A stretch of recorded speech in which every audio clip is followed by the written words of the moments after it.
Tybee, how we doing? We are on schedule. Do you guys want to take a break? Get water, pee, whatever. I heard someone call it a bio break the other day, Oh yeah, and that made me feel ill. yeah. Ooh. That's a old like OG MMO term. Yeah. I thought that was a horrible, like, Silicon Valley biohacking shit Oh no. phrase, but knowing it's from MMOs makes me like it now, Yeah. and I'm around. yeah. No, it was like when you would Yeah. like take a stop after a fight. Like, does anybody need to take a quick bio? Because people felt like that was more polite than I got to take a fat shit before we. Welcome to Pitch This. A comedy show where we reimagine your favorite IPs with a new, completely unhinged twist. Like, what if The Crow was a nature doc? Or what if nobody loved Raymond? We've got a spec script, talented guests, and absolutely zero shame to hold us back. This week, the X-Men get buff as hell. Welcome back to Pitch This Podcast, the only podcast with an official popcorn bucket coming to an AMC theater near you. Look it up. I had it cleared with them. It's not going to be sexual at all. You can't do any weird stuff to it. Oh, hold on. It's a phone call from them right now. Nope, it's fuckable. You can fuck the popcorn bucket. I am here, as always. I'm one of your co-hosts, Justin Chesney. And as always, I'm here with our other co-host, Adam Stark. Adam, how you doing, buddy? I'm here. I have the popcorn bucket, and oh god, I don't know if I can keep focus on this recording because, man, oh man, I see the hole. I see the hole now. I didn't, and when I sent the picture in for them to design it, it had no hole. I thought it was fine. I signed off on it. I was like, there's no way they can get into this one. You know, the butter has its own compartment. The popcorn has its own space. Like it makes sense. Mm-hmm. But the problem life finds a way. I sent them that really fun picture of us at Disney, and we were both really excited, and so our mouths were wide open. But it was from excitement, not for any other reason. And AMC, those sick bastards. All right. Well, today we're going to be talking about something sort of related to that, which is X-Men, specifically the animated series and the follow-up series 97, which just premiered in the year of our Lord 2024. But before we do that, we've got some exciting new guests for you. So Adam, could you please bring them in and let's get to it? Oh, yes. I'm very excited. So first up, once the camera operator for the original Fallout Nuka Break fan film. Love that. Now a screenwriter and producer of beloved animated series for DreamWorks and beyond, Ben Mekler. Hello, Ben. Hi. Welcome. How are you? Hello. I'm great. I'm just happy to be here as an alumnus of Fallout Nuka Break. As the one thing. That's yeah. that's how the fans. Was I a camera operator? Was that my title? That's probably my title. I don't really remember. Yes. I remember almost drowning in a canyon. Drowning in a canyon. Yeah. Fantastic. Yeah. That's just Ben for the things. scene, what the camera has to do for the art. Yes. Second up is someone you might know from Dropouts, actually, or for his reign as the king of being horny on Maine, Nwadiwe. Hello. Welcome to the show. Hello. How's it going? Glad to hold it down here, and I'm glad to be acknowledged under my rightful title. Girth Master tried to say that he was the horniest one on Twitter, and I had to correct him. And I'll correct anyone. No, the only one who's ever been able to dethrone me was when Frankie Muniz was thirst tweeting at Lizzo, just on Maine, in the eyes of everyone and God. But other than that, no one has come close. Do you think he closed? Who knows? Wait for the next album. Yeah, we'll find out. The puns that he could have just been flinging, in the DMs on his nose, like, look, I'm just a Malcolm trying to get in the middle of those cheeks. I was just thinking. Yeah. Malcolm. He's just trying to get his racing stripes. Was that the zebra movie that he was in? Yeah. Jesus Christ. Look, he's ready to commit, and he's not a big fat liar. Yeah. Oh, no, man. He's Agent Cody Banks. He's here to represent that. We're good. I think we're good. You're good. No, that's that. Yeah, I've we run hit out it. of Frankie Muniz works. At Yeah. this point. I think we all. That's did. all I of think them. we all Now he's agree like on a that. racer, right? Now he's a race car driver. Yeah, he truly has his racing stripes. Yeah. There we go. He is the zebra. And we're back. Yeah. With that being said, we're recording this a couple of days after Father's Day, and both of you are dads, so we want to say Happy Father's Day. And how were your respective Father's Days? Oh, mine was real chill. M bought me a round of golf with me and the homies. So we played Nice. some golf, and we've always golfed on Father's Day, which is funny because it feels like such a stereotypical dad thing to do, and now it's become a de facto tradition. So If it works, it works. yeah. That's Ben, how about beautiful. you? We went to. I've got a toddler and a 5-month-old, so our options were a bit limited to celebrate together. We went to an arcade, Nice. and there's this weird thing that's been going on where I like tried to teach my toddler about like how it's okay to not always win by playing the claw machine with her a few months ago, and I got it on the first try. And I swear to God, this has never happened to me before. I swear to God, like the next 6 times I took her to a claw machine, first try. And so on Father's Day, we won 2 different claw machines at the arcade Oh my god. on the first try. And one of them was like one of those claw machines that have the giant stuffed animals where like the claw's not actually strong enough to pick it up. Of course. And we won, and another dad witnessed me winning, and I saw what was happening in real time. He was like, "Oh no." And then when I left like an hour later, he was still there with his kid. Like he had to win it now. And I ruined his Father's Day. But otherwise, had a great time. Good day for you. I don't know what's going on with me and claw machines, but I'm going to keep it going. Ben's like, and then I walked right over to the punch machine in there, and I just punched that shit so hard. New high score. That dad will never recover from this. I own the No. arcade now. It's mine. I had this whole thing, Ben, Oh, that God. like your daughter is going to like grow up with like this like training montage of having to be as good as you because she has this core memory of You'll like never be like your father. like Yeah, the claw she's going to have to machines. get really good at like predictive physics or whatever goes into figuring out how to win a claw machine. The claw's gonna be like you'll never be your father, and then she has to like earn it, and then she finally gets the final thing, and she Is the claw the mouth of the claw machine when you're picturing that happening, or is Yes. it like the, It turns up. it like turns up and it like gabbing like at that, you. yeah? So today we're talking about X-Men, and before we jump into like the fax machine and everything like that, I'm curious, what do you guys have a favorite X-Men? What is your relation to the IP? Did you grow up with it? Is it new to you? Ben, we'll go with you first.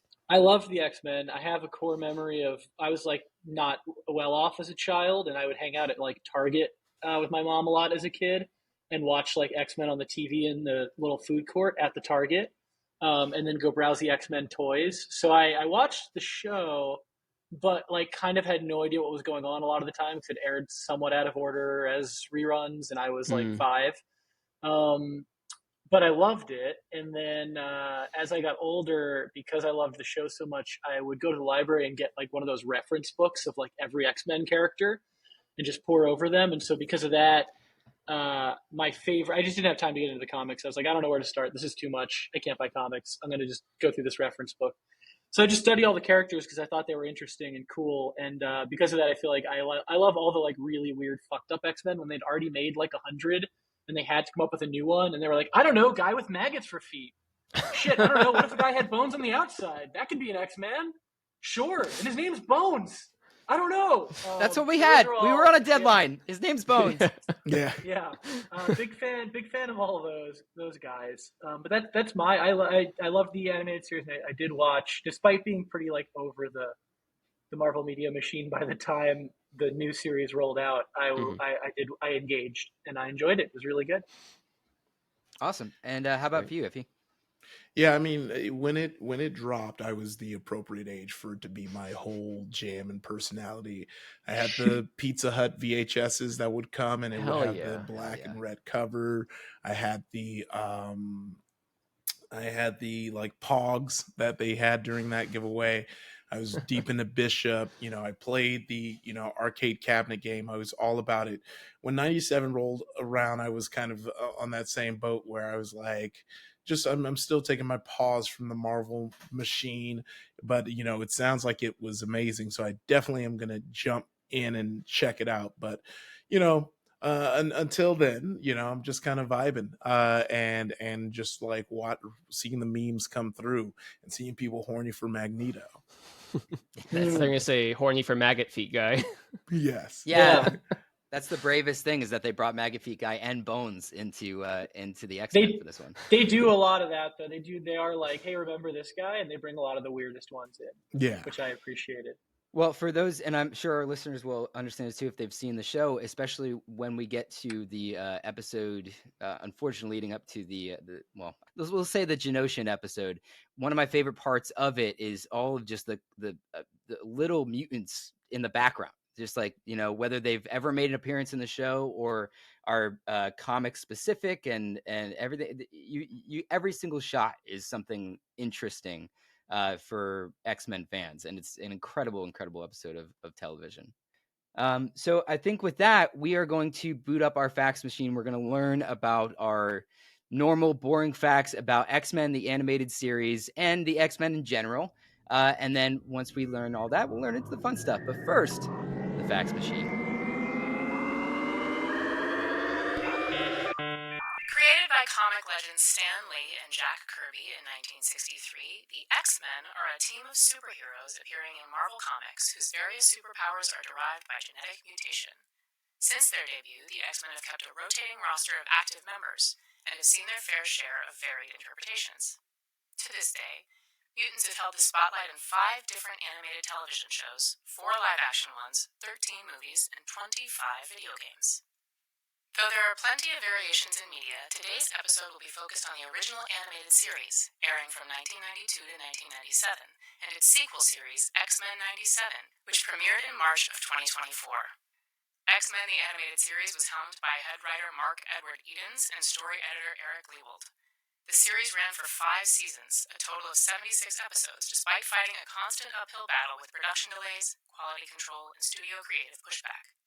X-Men 97, written and helmed by Beau DeMayo, picks up where the original series left off, debuting on Disney Plus to thunderous approval from fans. Thank you so much, Fax Machine. That was very good. You are our favorite machine. So let's move on from that and move into the Fun facts! That was great. That one's going to get them going for sure. I love that. So, X-Men, the animated series, took most of its design influence from comic book artist Jim Lee, who was heavily involved in the comic series at the time of the show's production. The team itself was chosen and modeled after the X-Men Blue Team. At the time, there were 2, blue and gold. And for post, this is where we put in the part where he says, "Gold Team rules! Gold Team rules!" Cyclops, Wolverine, Beast, Gambit, Jubilee, and Rogue were all original members of Blue Team. But the show opted to trade in the team's other member, Psylocke, for both Jean Grey and Storm. As the fax machine said, there were a lot of problems with production of the show. One major one being that following Season 3's Phoenix Saga, the series started airing out of order. Arcs were aired together, but many arcs aired nowhere near where when they were supposed to be in the series' storyline. For instance, the episode No Mutant is an Island was supposed to air in 1994 to establish Jean Grey's return from her solar sacrifice as Phoenix and set up the Dark Phoenix saga. However, because different studios were hired to animate different segments of the show, episodes aired just whenever they were finished. So in the case of that previously mentioned one, not until 1996. The show's final season looks and feels quite different from the rest of the show, and for good reason. Originally, the series was set to end with the 4-part event Beyond Good and Evil, finishing with the team's climactic battle with Apocalypse. However, the show was picked up for a handful of episodes that were stitched together to make one final season. This time around, the series was being directly funded by Saban, rather than Marvel Studios, who at the time was busy filing for bankruptcy. Yeah, remember that? The original voice actor for Magneto, David Hemblen, was so beloved by fans of the series that he was offered the role of playing him in Fox's live-action movie in 2000. Hemblen turned down the role due to scheduling conflicts with a now long-forgotten series, Earth Final Conflict, and the role fell to Sir Ian McKellen. And I love when we talk about just the casting, the way casting could have gone in different ways, and I personally, I can't imagine not Ian McKellen as the live action Magneto for the films is such a, I mean, and being opposite of Patrick Stewart was like perfection to me. Still a lot of depressed people out there who missed out on decades of work turning down roles in that movie. Yeah. He was like, this Earth Final Conflict thing, man. This might be the one. This might be the one. Project. Just like, who was it that was supposed to play Wolverine and wound up doing Mission Impossible 2 instead? Tom Cruise. Oh. Can you imagine? What's his name? I don't actually know. Danny I thought you were DeVito. thinking more of one thing I always think of is when Ja Rule turned down Too Fast, Too Furious because he got a little big for his britches and thought he was going to be crushing the game. I think the movie was he was in the half first one, past right? dead. Yeah, he did. He's in the first one, and so Yeah. Ludacris's "No, character Monica!" was supposed to. Yeah, Ludacris's character was supposed to be him in Too Fast, Too Oh. Furious, and he turned it down because he was like, oh nah, I like you can't like. I think he was asking for either way more money or he kind of just wasn't as interested, and then he went on to do a movie that just flopped. Like, oh Damn. no. Ja Rule was like, I gotta go throw this party on this island. This guy said it's gonna be great. All these rich people are gonna come. Yeah. They're definitely not gonna be stranded in crappy tents. I can't do the It's film. gonna I'm be fine. sorry. Everything's Worked it gonna out. be It's fine. gonna be good. Yeah, It was gonna be Doug fire. Ray Scott. Doug Ray Scott turned down playing Wolverine in X-Men, or he was cast, and then he bailed so that he could play the villain in Mission Impossible 2, the one Mission Impossible movie everyone universally loves. I mean, I guess I understand too, like turning down like a comic book movie role, but like at the same time, if you're gonna pick a villain role for another franchise, then you're very likely not going to continue at least in that franchise. I mean, it would definitely get you that exposure, but I guess if the film also sucks, then that's kind of the end of that. I kind of understand it, but also Blade had already come out at this point, so it's like it's not like it was decades before a good comic book movie had been made. Yeah, but I feel like even with Blade, I think people didn't understand the power and longevity of like a Marvel movie. Where I think even with Blade seemed like a one-off situation. Mm-hmm. Yeah. People didn't know there would be a whole trilogy. Yeah. Of beloved Blade films, and then a whole decade of development of an additional Blade film. Yeah, can't quite figure it out for some Never reason. forget. All right, so let me close out with this fun fact. It feels impossible that anyone wouldn't enjoy the absolute earworm of a theme song that Ron Wasserman wrote for the series, but apparently it didn't play well in Japan. The opening credits song was replaced by a rock song called Rising, and the closing credits were replaced with anime-style shots of the team. Which is kind of cool. I kind of want to see that. It kind of already opens with anime-style shots of the team anyway, right? Yeah, but apparently this the new closing sequence also had like completely redrawn versions of the characters because it's like to lean harder into the anime style of it, like completely redrawn. Especially the female characters were noted that like have bigger eyes and like everything because it was like more relatable to a Japanese audience. It played better. Just like the Navi. Yes. The true inspiration behind anime. That's what they were thinking. Did anyone else, is anyone else 35 and had the experience of growing up with Napster and trying to download the X-Men theme and having it mislabeled as Danny Elfman as the composer? Because I did. And so for much of my life, I was like, yeah, Danny Elfman fucking just rolled in and crushed another superhero theme. That guy can do no wrong. Only later did I realize, it was just some knucklehead pirating the song to me, a child. I'm unfortunately of that generation that was downloading songs off LimeWire that ended up just being audio files of George Bush saying where you could go get a free iPod. What the fuck? What? Are you Wait, get out what? of your fucking mouth. Someone. The episode isn't about this, Hold but on. you understand Hold we on. can't go on now. You have to. What the fuck did you This is download? not this definitely happened. This is definitely a thing. Someone Which out is something there people listening. say when things really happen. Sorry, to me, I just want to make sure I'm understanding. You would try to download I tried to download like Seven Nation Army by the White Stripes. Ooh, That's like the most LimeWire song ever. Okay. Seven Nation Army by the White Stripes is the most LimeWire song ever. And you get like you typed in Seven Nation Army White Stripes, and then you get a long list of all these links to download these That could be. files, and it just says seven. It says "Trust me, bro." Seven Nation It's Army totally by the White Seven Stripes. Nation Army. One says seven, but like spelled wrong. Yeah. And then you downloaded it, and instead and was then you audio, download it. George W. Bush telling you to go to a link to get And a he free... says, "I got my free iPod Nano from my free iPod." And listen, this is years. It was ago. a song? I don't know. Song. No, he was just saying. It was him talking to me. It was actually him. It was You said actually him. To like a tune. Okay. No. It was just an audio file, just a spoken word just telling me, where to get a good hit of an iPod for free. My fellow Americans, I would once again like to say that I did not have sexual relations with that woman. I did, however, go to ifreeclub.com, where they offer hundreds of free products. And listen, I don't know the exact verbiage. It's been a while. I don't use LimeWire, and to the people, to the feds listening, I never used LimeWire. This is all for a bit. But people who have someone has to back me up. This definitely happens. It's definitely. But were you duped? Did you go to the link to try to collect your free iPad? I wanted to listen to Seven Nation Army. I had no time for an iPod. Did this happen a lot? Did this happen like more than once to you? Yes. Well, when I downloaded Shakira's "Hips Don't Lie," it happened as well. Hi, it's me, George W. Bush again. That whole thing about the iPod Nano, it wasn't true. It wasn't true. They lied to me, and I lied to you, and I don't know what's real anymore. I've just been painting. I've been painting a lot. And that's how Soulja Boy blew up. Is he would throw himself on the songs on Kazaa and LimeWire, and then he just blew up. There you go. I'm not crazy. Also, how It Wasn't Me kind of really rose to fame. Yeah, it was.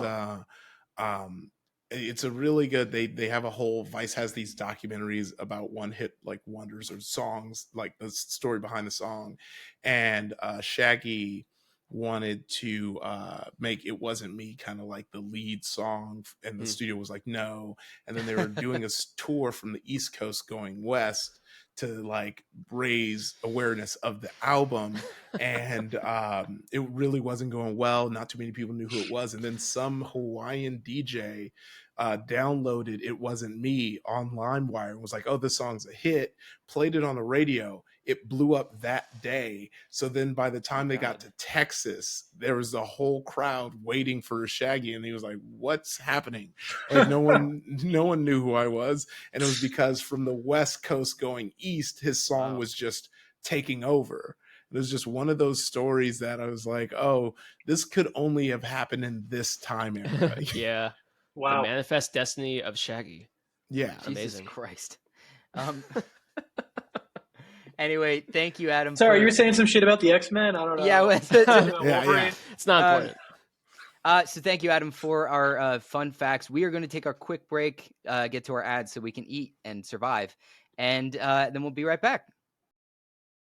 There's a place where all of your wildest dreams come true, where fantasy becomes reality, and the impossible becomes the opposite of impossible. Where is such a place, you ask? Why, it's J.G. Munnington's Funhouse for rich people that want to pretend like they're poor for a little bit. Located right off the 405 in an area that looks poor but isn't, J.G. Munnington's is the home of all things poor people fun, including our famous Escape Your Own Debt rooms and public school-themed laser tag arena. And coming this fall, it's our brand new virtual reality rooms. Create a persona and live through vivid experiences like stuck in traffic and uh-oh, your hair's gone. Hungry? Take a break at our food court and enjoy all the poor people favorites, like frozen pizza that we try to heat up, but the oven doesn't work fast enough, and now I have to go to work. So it's gonna be room temperature on the outside and ice cold in the middle. And of course, corn. So come on down to J.G. Munnington's Funhouse for rich people that want to pretend like they're poor for a little bit and get the bottom feeder experience you've been craving. But just for a little bit. All right, thank you for that riveting advertisement from our very real sponsor. No gun to my head. So for today's script, we're pitching the following idea. What if mutants from X-Men were really just fucking buff? Like absolutely yoked. Justin, I'll let you assign the roles here. All right, yeah, so I'm going to give you guys, you already know your roles. For our audience, I'm going to give away some of the roles that we have here just because I think other ones are fun to give away. All right, so Adam, you're going to be taking on the role of Mojo, probably the worst, my least favorite character that has ever been voiced ever. Not in a way that it's bad. It just is so incredibly uncomfortable every time that character is on screen. It is like the worst ASMR mixed with actual good voice acting. We've got you playing Magneto, and Ben, you're going to be Professor Charles Flex-Xavier himself. Now, as a reminder to our listeners, our guests have not read this script, so anything that comes out of their mouths, I will take on me. They cannot be criminally held accountable for it, but they do. We can get them for it. It's totally in there. All right. Do you guys have any questions before we jump in? No, let's do it. None. Yeah. Then without further ado, this is FleX-Men. Over Darkness. No!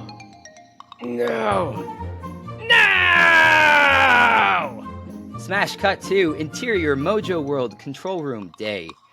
We open on a hectic scene as a 6-armed woman wearing a samurai Viking helmet thing, Spiral, rapidly operates a wall of many screens. On the screens, we see a multitude of universes from the perspective of a single camera in each one. Behind her are 2 other beings. The smaller one, Domo, floats on a pilotable platform above the much larger, way more disgusting one, Mojo. Every time Mojo speaks, it's accompanied with just the most unsettling, squishy ASMR you've ever heard. Spiral! These X-Men universes all stink! And I should know. Some worlds they look way too angsty. Others, their superhero suits are all black and boring. And don't get me started on the one where Apocalypse looks like that guy from the new Star Wars movie. I'm sorry, my flatulence, but unfortunately mutants suck in most universes they exist in. And the one where they're cool as hell, we've already exploited too much. They'd see another approach from our production company a light year away. Ah! It's not fair! It's not fair! It's not fair! There has to be a mutant-inclusive universe out there that'll send our ratings through the roof! And I'm not using the MCU until they stop blue-balling their audience! Come on, Mojo! You've had success after major success! Think! What's the next big thing? Domo now floats closer to the wall of screens and points at one in particular. My rotundness. Perhaps this one would offer some success. Mojo's eyes grow wide as he sees the potential in this new universe. Domo! I've just had the most wonderful idea for a reboot! Cue the theme music! Very well. Cut 2. Theme music montage. As we enter the universe handpicked by Mojo all alone by himself with no help, we see a title montage of our favorite X-Men set to a kick-ass theme song. There's something different about these mutants that separates them from the ones we know and love, though. What could it be? Yes, of course. They're all jacked as absolute fuck. Interior X-Mansion night. We open on the bedroom of Jean Grey and Scott Summers, Marvel Girl and Cyclops respectively. We see that they're sleeping in separate beds. Not because they're chaste, because, believe me, they do be banging, but because their muscles are goddamn big. It's impossible for them to both be sleeping comfortably on any normal mattress. As they dream of curling heavy objects and hitting a new squat record, Scott tosses and turns in his bed as if having a nightmare. Jean. From a dark corner of the room, a shadowy figure takes shape. Its red eyes glare at Scott while he squirms. Scott. Jean. Scott. Jean! Scott! At this slight shift in tone, Cyclops wakes up. From the shadows, a dark figure fully materializes, revealing itself to be none other than Mr. Sinister. Sinister, what are you doing in our marital beds? I need your genes, Scott.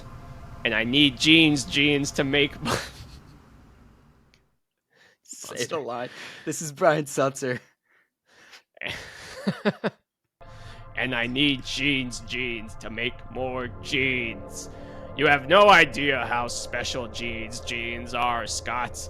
I'm going to make so many genes out of Jean's genes. You have no fucking idea. You're going to be like, oh my god, that's a lot of genes that Sinister made from Jean's genes. Scott sucker punches Sinister in the middle of his sentence with a punch fueled by boundless muscles. No one's gonna touch my Jean, not even me. Sinister lays on the ground with a busted up face. Ah, shit. I forgot you're both buff as fuck, damn it. Not to worry, Scott Summers. I'll return when you least expect it to steal your genes and Jean's genes. Perhaps even while you're putting on your jeans. You're not going anywhere, Sinister. To me, my FleX-Men! At this command, the theme music once again swells, and Scott is joined by the rest of his team. Wolverine, Rogue, Beast, Gambit, Morph, Jubilee, and I have to say, I need to say this now. Storm is one of my favorite X-Men, and I wrote an entire fucking script and forgot to put her in it. I feel awful. Yeah, she isn't. She is not in it, and I'm so sorry. Please don't come for me afterwards. I apologize. I had a complete space on that one, but she's not in this one. I'm going to cover it right now. There's a stage direction right here. You see Storm walking in the background with some popcorn. She walks in the background. She walks out, and she's like, I've got other things to do.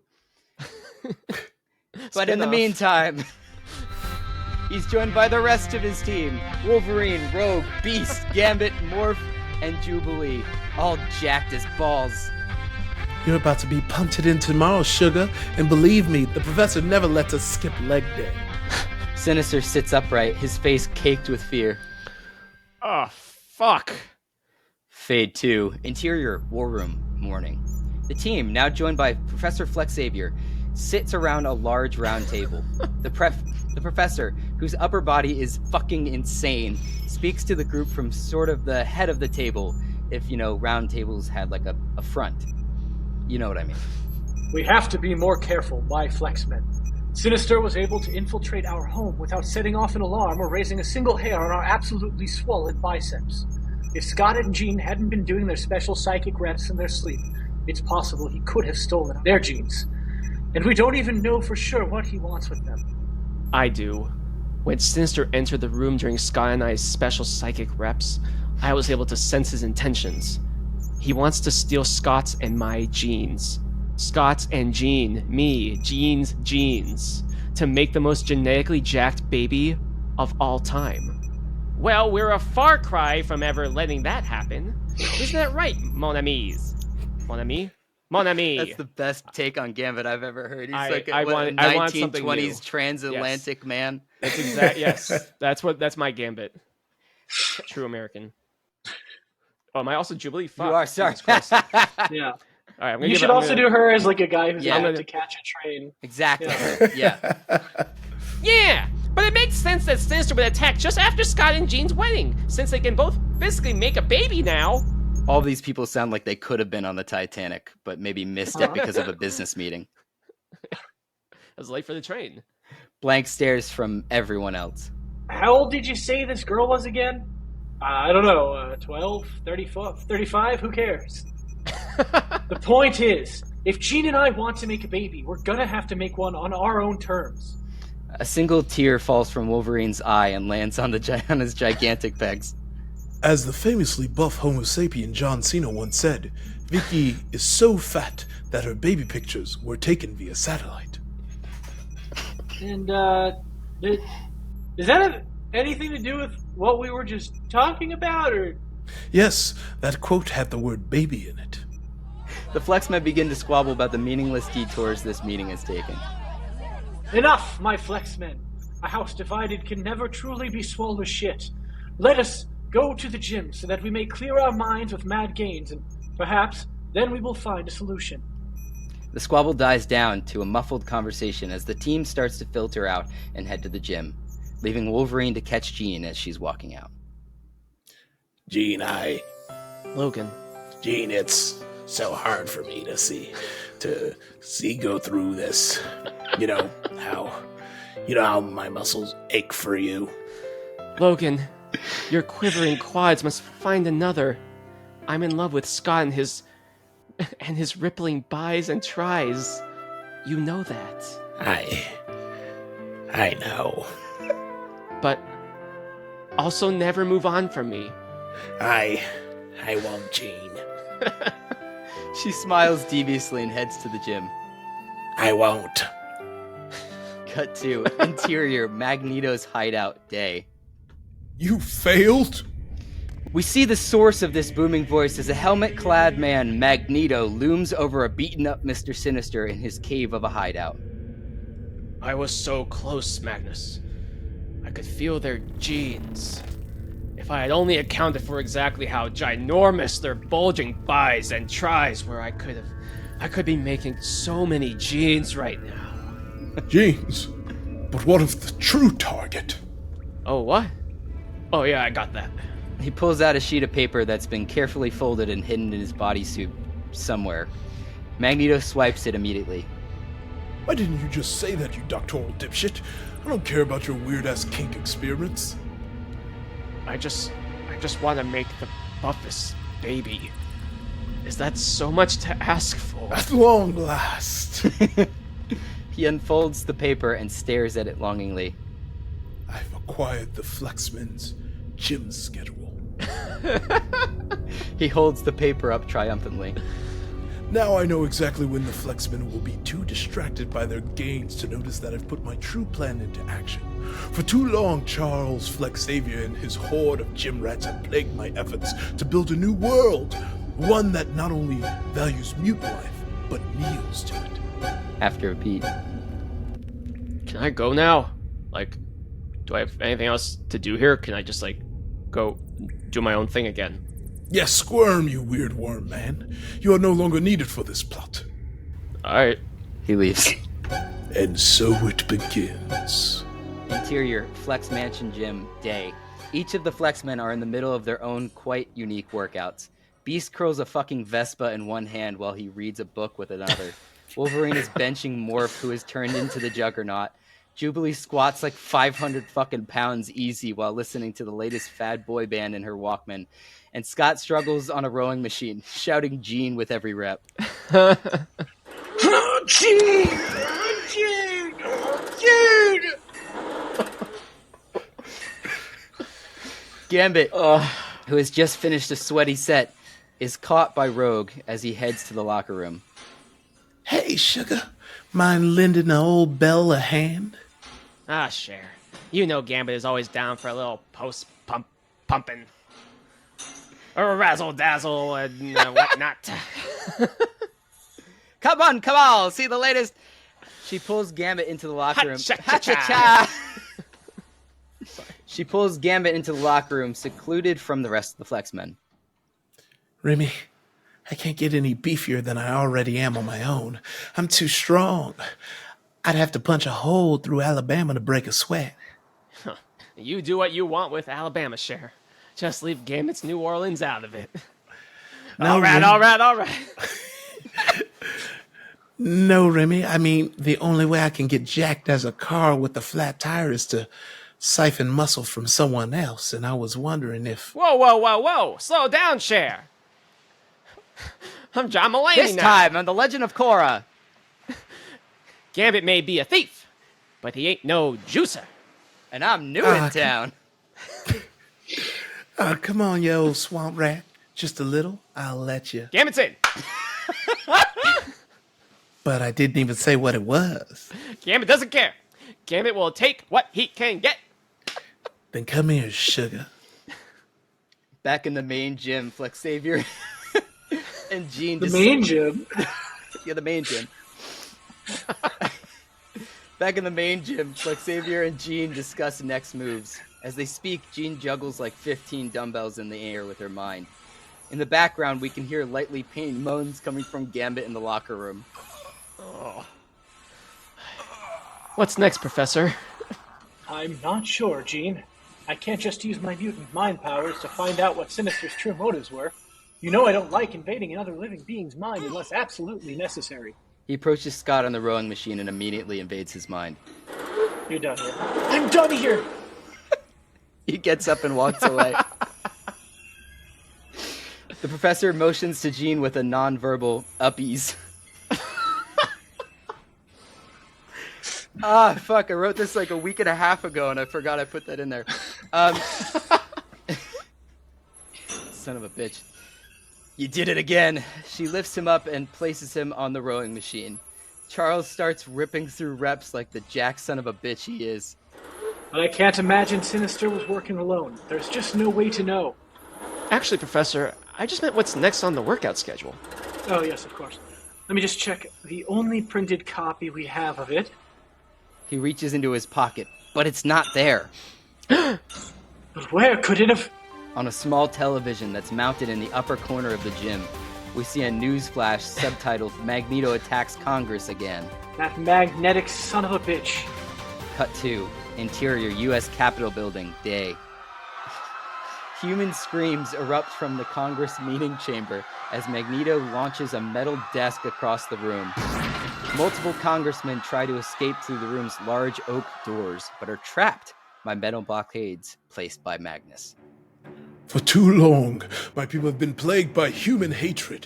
When I was a boy, that hatred was cast upon my people for their beliefs. And now, even those who experience genocide for who they are join forces with those that cast it upon them to turn their hatred onto those that cannot help the way they were born.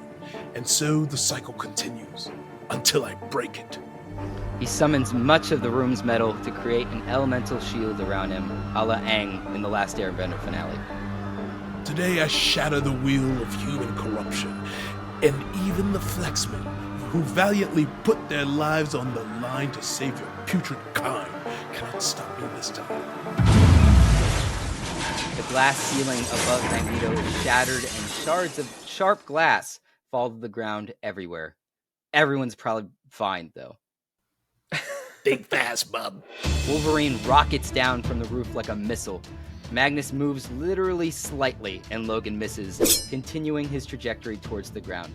He's also probably fine, though. Magnus, you must put an end to this magnetic madness. Charles? But how? I had your gym schedule. There's no way you would interrupt a swole sesh for anything. The rest of the FleX-Men, aided by Jean, float safely into the room. Take another look at the schedule, Magneto. Today we finish with cardio, and you're the perfect workout we need to hit our target BPM. No! Not now! Not when I'm so close! Then perhaps I should remind you of a time when you and I were so close. Jubilee now! Eat Independence Day, you old fogey! Yeah! Take that, He-Man! Out of nowhere, Jubilee sucker punches the helmet right off of Magnus's head with a fist fueled with fireworks. No! Smash cut to interior Magnus's mind simultaneously. As the world warps, we find ourselves in a mental construct of a bar quite familiar to Magnus and Flexavior. The two men sit next to each other, like they did before Charles was too beefy to sit next to. I'm telling you, Charles, it'll never work. They hate us too much. Yes, it's true. Humans are, well, they fear us, because they don't know what we are. They don't see our similarities, only our differences. And how will your dream help unravel their fear? Eric, I'm going to get buff as fuck. It's the only way.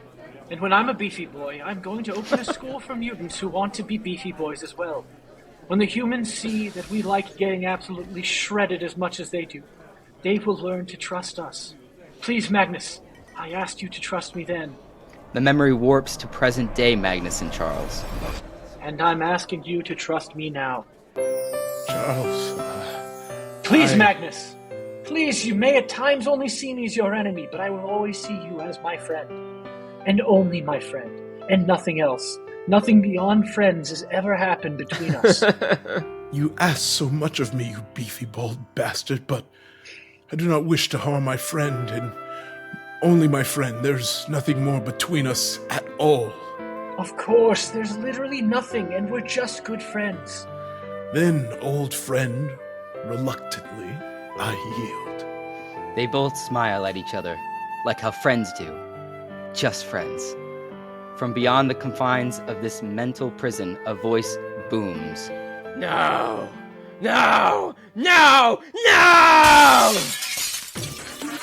Interior. No! 5 more of those, please. Ah! There we go. Interior, U.S. Capitol building simultaneously. Back in the Congress meeting chamber, Flexavior and Magnus snap back to reality, and there goes gravity. Okay. As they and the rest of the FleX-Men are face to face with the terrifying figure that is Mojo. But this time, he's different. This time, he's buff as hell. I picked this universe because I thought the ratings would be through the roof. I mean, who doesn't want to watch a bunch of unrealistically beefy young adults run around and have meaningless conversations? The CW has survived off that content for decades! But look at me. I've all been wasted away from the lack of viewership, and you'll pay for that dearly! Mojo slings himself at the FleX-Men, but in an anime style, so it takes him like a few seconds to actually reach them. The FleX-Men look at each other and smile. FleX-Men, let's show them why getting thick quick will never make you as strong as working for muscles. As Charles Dickens once said, let's flex all over this fool. Is that a real quote? Sure, who cares? FleX-Men, face punch maneuver! All at once, the FleX-Men flex their muscles like they've never flexed before and punch Mojo right in the fucking face, sending him back through the dimensional portal in which he came. Interior Mojo World control room moments later. Mojo comes flying through the dimensional portal and slams against the far wall. Spiral pauses her producer work to comment on his failure. You forgot how beefy they were, didn't you? I knew they'd be beefy. But Spiral, it was insane. No one is that beefy just from working out. Just ask Channing Tatum. They're definitely juicing or something. I mean, that was completely unfair. Well, now what do we do? I don't know, Spiral. Just then, Domo floats in from... I don't know, who fucking cares? Perhaps we should go with a more docile mutant universe. We could go the Looney Tunes route. What do you mean? Domo points at another screen on the wall of multi-dimensional screens. This one displays an image of the baby X-Men, all playing around at Charles Xavier's preschool for gifted youngsters. Mojo's eyes once again light up. Domo! I've just had the most wonderful idea for a reboot! Cut to black. Yeah. So my Yeah. question is, guys, do you really did you get the feeling that they were buff? Like, did you? Yeah. Yeah. I mean, you could tell the work was put in because it said on the title page this was your 80th draft. Yes. Yeah. Which is weird. Usually they don't number them. Yeah. Yeah. And the effort, I could feel it. And because of that, the detail, it felt real, felt tangible. Just I have one question. Yeah. Why does everyone have their usual names, but except for Dr. Xavier? Because they're the FleX-Men. Dr. Flex Xavier. They're the FleX-Men. But oh, I didn't have any question about that thank at all. you, thank It you. is All clear right, that that's there's fine. there's no rule. It's like an Outback Steakhouse situation. No rules, just right. just like an Outback Steakhouse. Yeah. The real. I mean, I'm just as satisfied too. The real answer is I tried for about 5 minutes to come up with puns for each and every one of them, and I said I what I thought. cannot spend my day thinking of lifting puns for each and every X-Men. So it's just going to be. That was the Charles appropriate Xavier. amount of time to put in. Thank you. Yeah. Thank you very much. Well, thank you guys. Thank you guys so much for indulging that weird ass fucking script that I've had in my head for quite some time. I didn't know it took for a while how I wanted to phrase it. I just wanted to make them beefy boys. But Yeah. I Always start Boys, somewhere. of course, being a gender neutral. yes, of term. course. In this, yes. BOIS, Thank you. boys. Watching 97 and the Mojo episode of that gave me the idea of framing it around Mojo and the kind of multi-dimensional energy he brings to the party. Well, I'll leave it to you guys. You have any thoughts or any complaints to Justin about? Anything what I he just should made never read? do again. I mean, I definitely think you should have Storm in it, but Yeah, that's outside a big of one. that, Yeah. You know, I feel like that Storm is pretty buff just naturally, Yeah. But yeah, I was feeling the buffness come through, and just looking at your arms on this video feed that we have, I can tell you've been putting in that Yes. work. Method I acting. can see the warmth in your face. I know you're getting some of that carnitine intake to keep that body heat. I know up. what that is. Make sure you're drinking water with the creatine. I love it. Only way I drink it. Hell yeah. Dude, this is actually something when we got, Tybee on, she said the number one thing that's important about an audio platform is you've got to be super jacked for it. You Yeah. have to look good for all of your listeners. And so I got right Well, on. eventually you're trying to do live shows, so you want to be able to get up on stage and lift some shit. Oh yeah. That's Yeah. true. You want That's to be true. the panel that stands out at the con. You want to be able to lift the table and everyone's sitting at it, and ideally chuck them directly into the audience and get a headline. Yes. I do I want think you're doing the right stuff. Yeah. I do want, at some point for our producers to be like, hey, we have enough of a following now to do a live show. And I say, not yet, because I'm not there with my body. But once we're there, we'll hit the road. There it is. Before we close out tonight's show, I want to give you guys a chance to promote yourselves or just share where people can follow you or any projects you got going on. Iffy, I'll start with you. What's going on with you? Well, as you heard up top, you can watch actually on Dropout, see what I got going on. I got a whole bunch of fun shows coming up. I'll be in Denver, I'll be in Austin, I'll be in DC. So just stay tuned on the social medias and I'll let you know. All right. Ben, how about you? I don't think I'm allowed to talk about anything I'm working on. So got any keep your fun eyes trips peeled. coming up? Just periodically Google me. I'll also be in Denver for a wedding. Hell yeah. Go visit some family in Florida maybe. And I'd like to get back to Tokyo one of these days. I enjoy that city. Yeah, that's it. That's all I got. Iffy, do you happen to be working a wedding in Denver? I'm just curious how this might be lining up. Yeah, No. I hope it lines up. Yeah. I'm not working a wedding in Denver, but I'll try and crash this other We'll wedding. exchange dates. We'll see if we can make it work out. Yeah. Yeah. Well, thank you guys so much once again. So for Pitch This Podcast, you can follow us on Instagram at Pitch This Pod. We're on Twitter or X, whatever the fuck you want to call it, at Pitch This Pod. And we're on TikTok at Pitch This Podcast. So follow us there. You can find some other fun bonus content there, clips of the show recordings and all that good stuff. You want to see our pretty yoked up bodies. But until then, we want to give a big thank you to the people making this show possible, making it better, making it fun every day. Our producer, Tybee. Our other producer, Tanner, of How's My Hair Productions. Thank you guys so much. Thank you to Peter Charney, Ryan Marr for our theme song. And thank you to the listeners. We love you guys. We appreciate everyone who listens worldwide. Mr. Worldwide Pitbull, we hear you. Thank you guys, of course, to you, Ben, and Iffy for coming on, being fucking nonsensical with us for an hour out of your day. Yes. We know you're busy people. And we Anytime. My pleasure. Yeah, my pleasure as well. My pleasure. My pleasure. Whoa, double pledge. I pledge allegiance. Full pleasure.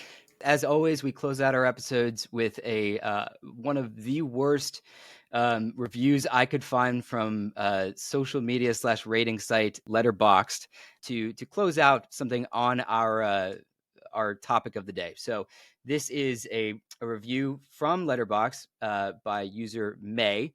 It's a 1.5-star review that reads, X-Men 97 lied to me. These little weeders fucking suck, dude. I'm Justin Chesney. I'm Adam Stark. Take care and wash your dogs Twice a day. Bye. Good night.